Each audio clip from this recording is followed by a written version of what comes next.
네, 여러분 반갑습니다. 다니엘 금식기도 챌린지 4일차에 오신 여러분들을 환영합니다. 만나뵙게 되어서 반갑습니다.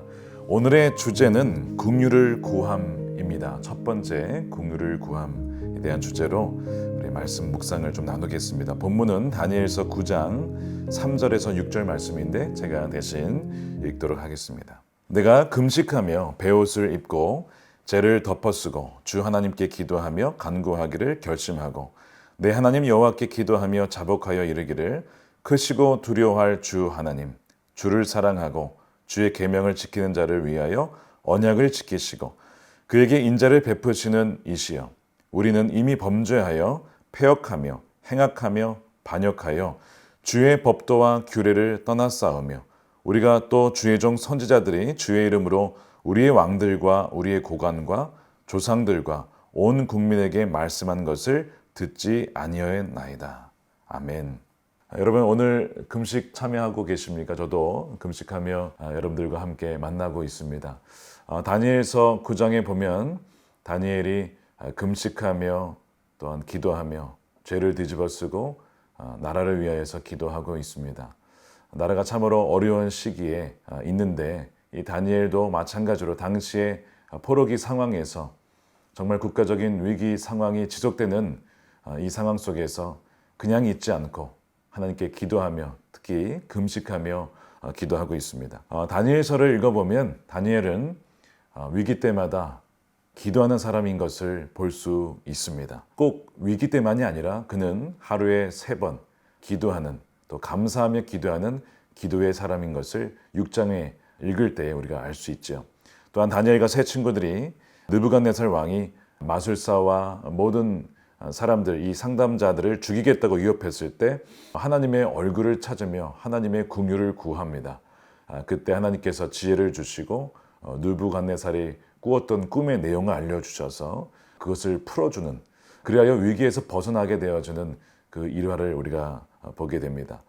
다니엘은 위기 때마다 또 평소에도 늘 기도로 하나님께 나아가는 사람이었습니다. 기도는 다니엘의 삶에서 너무나 중요한 부분이었던 것이죠. 기도 없이 또 하나님의 은혜를 구하지 않고는 하루하루를 살 수 없었던 상황이었기 때문에 그렇습니다.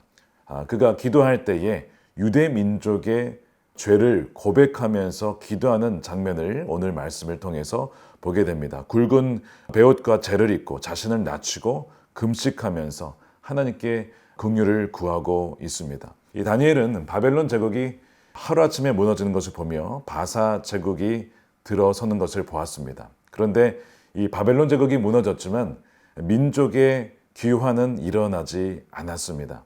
그가 나라가 바뀌었음에도 불구하고 여전히 포로기가 끝나지 않는 것을 보면서 궁금증을 가졌던 것 같습니다. 하나님, 언제까지 우리나라가 이런 위기 상황에 계속 처해 있어야 됩니까?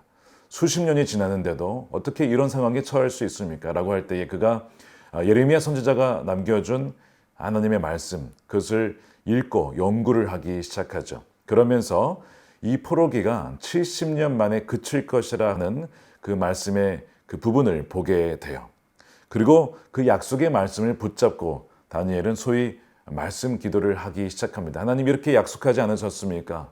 하나님, 이 말씀을 가지고 기도하오니 말씀의 약속대로 우리나라 민족을 회복시켜 주시기를 원합니다. 그렇게 이제 기도하는 장면이 나오게 돼요. 구정에 보면 이 다니엘 기도의 핵심은 회개와 긍휼을 구하는 것임을 보게 됩니다. 그가 기도를 할 때에 특히 회개 기도를 하게 되는데 다른 누군가의 죄를 지적하고 저 사람의 죄, 다른 누군가의 죄라고 하지 않습니다. 그는 다른 이들의 죄마저도 그것이 우리의 죄입니다. 바로 우리의 죄를 고백하고 있어요. 특별히 이 9장에 보게 되면 이 16개, 16개의 구절 중에 12개의 구절이 죄를 고백하는 구절로 나오는데 거기에 보면 그들의 죄라고 나와 그들을 또 우리와 그들을 구별하지 않고 그들과 우리를 하나로 묶어서 우리의 죄라고 하는 고백이 나오게 됩니다. 부흥은 바로 죄의 고백에서 나오게 되는데 다른 사람의 죄를 지적하면서 말하는 것이 아니라 그들의 죄가 곧 우리의 죄라고 하는, 그들의 죄마저도 우리의 죄라고 품는 데에서 바로 회개가 시작이 되고 바로 거기에서 부흥이 시작이 됩니다. 부흥을 가로막는 장애물은 바로 너와 나를 가로막는 것이고 나는 괜찮은데 너는 문제다 라고 하는 바로 그것이 부흥의 장애물이 됩니다.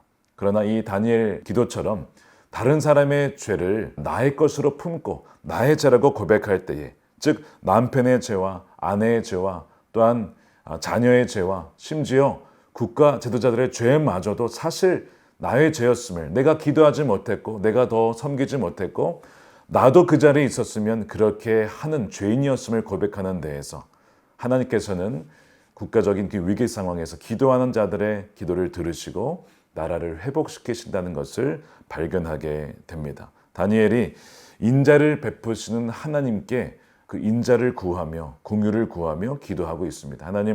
하나님은 자비로우신 분 아니십니까? 죄를 지어도 우리가 회개할 때에 용서해 주시는 분 아닙니까? 그 하나님의 성품에 의지하여서 지금 기도하고 있습니다. 이 다니엘이 하나님의 인자, 즉 헤세드라고 하는 포기하지 않는 사랑, 실패하지 않는 사랑, 그 사랑에 의지하여 기도하고 있는데 하나님께서는 이 다니엘의 의인의 기도를 들으시고 바벨론 포로 이후 또한 페르시아, 바사의 포로 상황에 있던 그들을 풀어주시는 은혜를 누리게 됩니다. 우리도 마찬가지로 다니엘과 같이 회개하며 하나님께 긍휼을 구할 때에 국가적인 위기 상황 속에서 이 대한민국을 긍휼히 여겨주시고 회복시켜 주실 주님을 우리가 바라봤으면 좋겠습니다. 오늘 말씀을 보면서 우리가 붙잡아야 될 약속의 말씀이 무엇인지, 또한 우리가 회개해야 될 또한 죄악들은 무엇인지, 우리의 죄라고 품고 기도해야 될 죄악들은 무엇인지를 우리가 묵상하며 기도했으면 좋겠습니다. 그래서 여러분들이 오늘 개인적인 기도 제목을 적으실 때에 회개 기도를 적었으면 좋겠습니다. 물론 나의 개인적인 죄를 고백하는 것뿐만 아니라 우리 나라의 국가적인 죄가 무엇인지를 함께 그것을 나의 죄를 품고 우리의 죄를 품고 다니엘처럼 기도하는 오늘이 되었으면 좋겠습니다. 그래서 인자를 베푸시는 하나님, 긍휼을 베푸시는 그 하나님을 구하면서 하나님 우리 가정에 또 교회에 이 나라에 하나님 긍휼을 베풀어 달라고 기도했으면 좋겠습니다. 오늘 교재에 나와 있는 것처럼 오늘의 기도를 제가 대신 읽으면서 기도하겠습니다. 주님, 우리의 죄를 고백하며 다니엘처럼 회개의 자리로 나아갑니다. 주의 인자와 긍휼로 우리를 용서해 주시고 다시 한번 새롭게 되어지는 부흥의 은혜를 우리에게 허락하여 주시옵소서. 예수님의 이름으로 기도드립니다. 아멘. 여러분 오늘 하루 금식하면서 또 기도하면서 하나님의 은혜를 누리시기를 축복합니다. 그럼 저는 내일 이 시간에 다시 여러분들을 찾아뵙도록 하겠습니다. 주님의 은혜 가운데 주님과 동행하는 여러분들 되시기를 축복합니다. 감사합니다.